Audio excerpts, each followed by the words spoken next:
Still broadcasting from the Civic Cypher Studios, this is the QR Code, where we share perspective, seek understanding, and shape outcomes. The man you are about to hear from is one of the best songwriters you've never heard of. He is the Q in the QR Code. He goes by the name of Q Ward. You know, there's a formula to what we do here. But sometimes I have to tell Ramses that you have to stop lying to these people. Yes, I am a songwriter, but no, I am not one of the best. Like, come on, man. I think so. Let me get back on task. The voice that you just heard, who be lying to y'all, is the R in the QR code, and he goes by the name Ramses Ja. And we need you to stick around. A little later, we're going to be talking about an incident, viral incident, where cops arrested a 12-year-old boy, black boy, for recklessly driving his bicycle. But right now, we are going to start off the second part of the show with Q Ward's Clapback, where he discusses how the government has declared war on U.S. cities. Q. When power turns its weapons inward, the people must turn to one another. A lot of us never imagine what we do in the event that our country declared war on its citizens. Well, you know, I have to pause because that's not true. Ramses, my brother, is very famously and aggressively against guns. And those who stand opposed to his positions on guns would argue, as Second Amendment right absolutist, that in the event that a tyrannical government ever took up against its citizens, it is our right to own guns so that we can stand up against that tyranny and fight back against that government. Wow, those people are quiet and absent as our country does exactly what they said they were holding on to those guns for. If you've been watching the headlines, you already know. The rhetoric has indeed crossed the line. They've literally declared war on American cities. Not a foreign enemy, not a rival army. Us, the enemy from within, they call us. Immigrant neighborhoods, working class blocks, almost exclusively, however, Black and brown communities. They send raids, militarized police, and political theater, because we've seen the videos they've released after these raids, and they've dressed this political theater up as law and order. So the question is, when power declares war on its people, what do its people do in return? They want you to think this is about safety when it's really about control. They create the chaos, and then they promise to restore the order. They call cities lawless, then make them so through force. They demonize mayors, governors, activists, journalists, anyone who resists their centralized model of power. It's the same script used in every authoritarian pivot. Criminalize the poor, militarize the streets, politicize fear. The antidote, however, is simple but not easy. Solidarity and coordination. City halls, churches, mosques, synagogues, labor halls. Start talking across those lines. Form rapid response networks. Pair civil rights attorneys with community leaders. Turn every neighborhood into a communication grid. Power, in these cases, relies and counts on isolation. Solidarity, however, scrambles those signals. Know your rights. Record everything. Have legal aid numbers saved and share them with your neighbors. Use encrypted messaging when you can, and trusted phone trees. Keep watch for each other's children, for the elderly, and for your neighbors.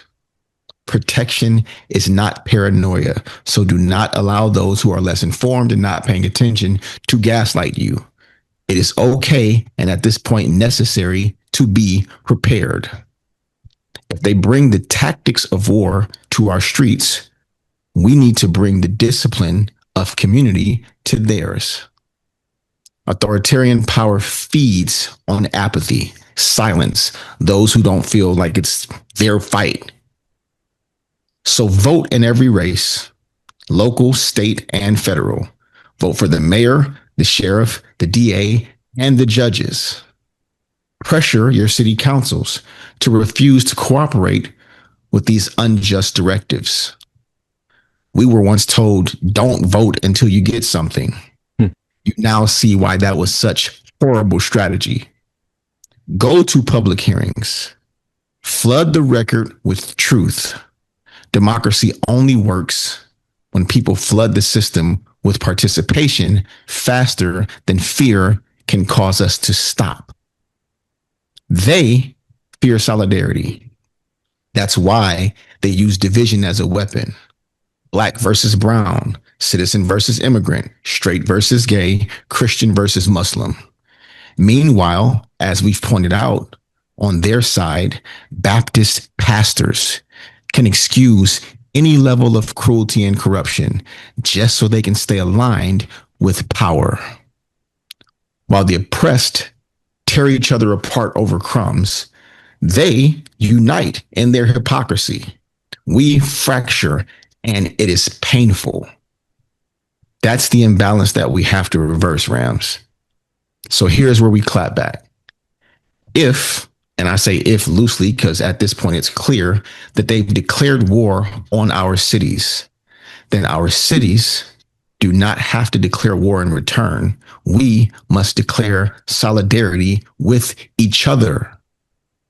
Organize, protect, participate, because tanks and talking points can't defeat neighborliness. Fear can't govern a people who refuse to be divided. They may have declared war on us, but we need to declare unity on them. You already know I love that. I love that. That's like, I'm all about that. And we've been on that, me and you have been on that wave for such a long time. So I appreciate that perspective. I think that that really does translate. And it gives people something that they can do, action steps. Okay, don't be divided. Don't see your neighbor as your enemy, and create those inroads, and let's stand together. Well done, Q. That's probably the most inspiring one I've heard so far. So thank you for that. All right. Well, back to reality. So before I get into this one, this is the one we've been teasing all show, where the police arrested a little boy for riding his bike recklessly. I saw the video of this arrest. Q has not seen it. Famously, we take turns with videos, particularly ones that have the capacity to drag our spirits down. And this is how we protect our mental health and preserve our happiness. We do believe that we are entitled to happiness too. This is the chapter in our life where we fight back and we try to make the world a better place. But we do believe that as conscious beings, we're entitled to happiness, and so we try to preserve that for each other. And if we both don't have to go through the muck and mire, then one of us will take it on the chin. And this time it was my turn. This video, it was a 12-year-old boy. I'm a father to an 11-year-old and a 20-year-old, but my little boy is 11, so right around the same age. And I know my son. If you're a parent and you are close, reasonably close with your child, you know your child, right? So I'm no different. I know my son. I was there when he was born. I've known him his whole life. I gave him his name. He's literally my son. I can see my son in this video. I can see any black child in this video. And for me, it's like, well, why is this baby in a car? The other day, someone was changing his diapers. Why do you have him handcuffed in the back of a police car? Have you no humanity? What is the threat here? Why is this necessary? And, there are instances where black people, black women in particular, try to suggest to larger populations, non-black populations, that the powers that be in this country don't often see their children as children. The children are forced to grow up and be men and women during a chapter in their lives when they're supposed to be able to be children. Their brains aren't fully formed. They should be able to make mistakes. They should be, and given all the grace that white children are given.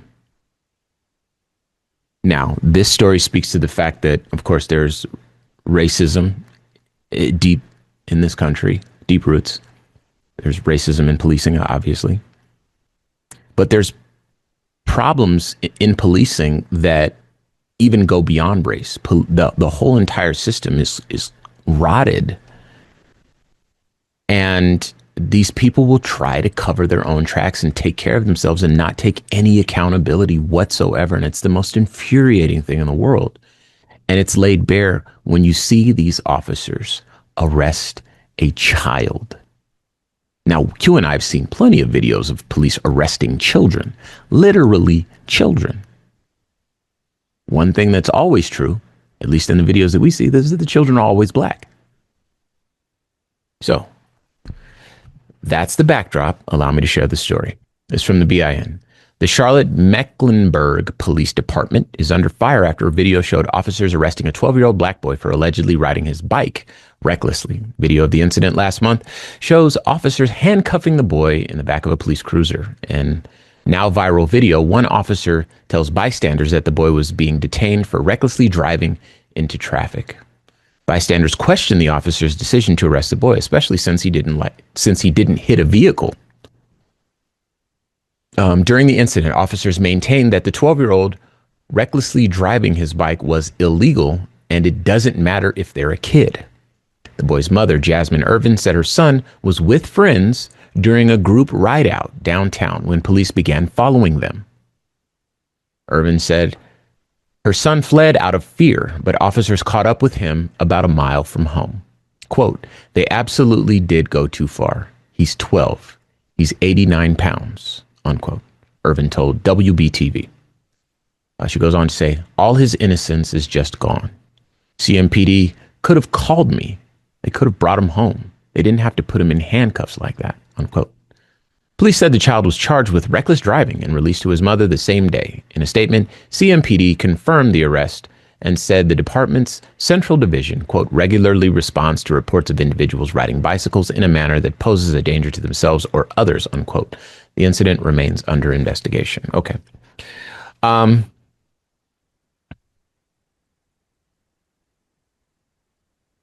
think the thing that I want people to try to do is reimagine the story with a white child. That's the easiest way to get there. Imagine the outrage. Imagine the befuddlement that a community might experience finding out that the police arrested a kid, not a black kid, just a kid. He's 12 and he was riding his bike. Even if he was riding his bike in the most insane manner and hit a car and caused damage, right? You call the parents, you make a report, but you don't arrest the child. Like it just doesn't really feel normal now that you've reimagined it and the qualifier black, quote unquote, isn't there. And for folks that have been able to kind of perform that thought experiment, you're able to see what it is that I mentioned earlier. Black women have been saying all along. For black children, you're forced to grow up quicker. You're not given the grace of childhood. You're not given the allowance to be a child that plays and rides your bike. And it's such an unfair reality to know that this is true for me and not for thee. It's such an unfair reality to live in, to know that my child, my personal Ramses's child, I've, my baby has to live this version of reality, knowing that there's another version of reality that has all the grace, all the benefit of the doubt built into it. And we're stuck in this version of reality. And then we're told that we're imagining it. Q. You and I spent a lot of the early years of our children listening to people tell us how beautiful they are. I make it a point when I see children at the airport, at the mall, at parks, restaurants, to tell their parents that their children are perfect. Mm-hmm. That baby is perfect. Because I know the joy of a parent watching yourself literally be recreated and growing. And you and I used to have these conversations, especially with our boys. It's a different world for our daughters. And I say ours because I know Ramses protects and looks over Aiko like she belongs to him. Mm-hmm. But our boys, because we know a day comes when that, oh my God, they're so beautiful, they're so cute, that just goes away. Yeah. That they go from beautiful and cute to threatening and fits the description and comply and shut up and do what I say and lose your dignity and lose your self-respect. Accept cruelty, accept unfairness, allow them to strip you of your self-determination so that you can make it home to me alive, son. Those are the conversations we have to have with our 8, 9, 10, 11, and 12-year-olds. Because you can get arrested for reckless driving while riding your bike when you look like us. There's a reason you can't find an example of a white 11 or 12-year-old kid being arrested for this. And trust me, if there were an example, the other side would make sure we knew so they can say that we were race baiting when stories like this broke. Our children don't get to be America's sons. That's reserved for only, apparently, one group. And that's going to do it for us here at the QR Code. Today's show, as always, was produced by Chris Thompson. If you have some thoughts you'd like to share, please use the red microphone talkback feature on the iHeartRadio app. And while you're there, be sure to hit subscribe and download all of our episodes. Also, be sure to check us out on all social media. You can find us at Civic Cypher, CIVIC-CIPHER. Your subscriptions really matter. YouTube, podcast, anything. The subscriptions really matter. But your follows and your support and your comments matter just as much. So again, find us on all platforms at Civic Cypher. I am your host, Ramses Ja. You can find me on all platforms at Ramses Ja. I am Q Ward on all social media as well. And be sure to check us out next time as we share our news with our voice from our perspective right here on the QR Code. And until then, y'all, peace. Peace.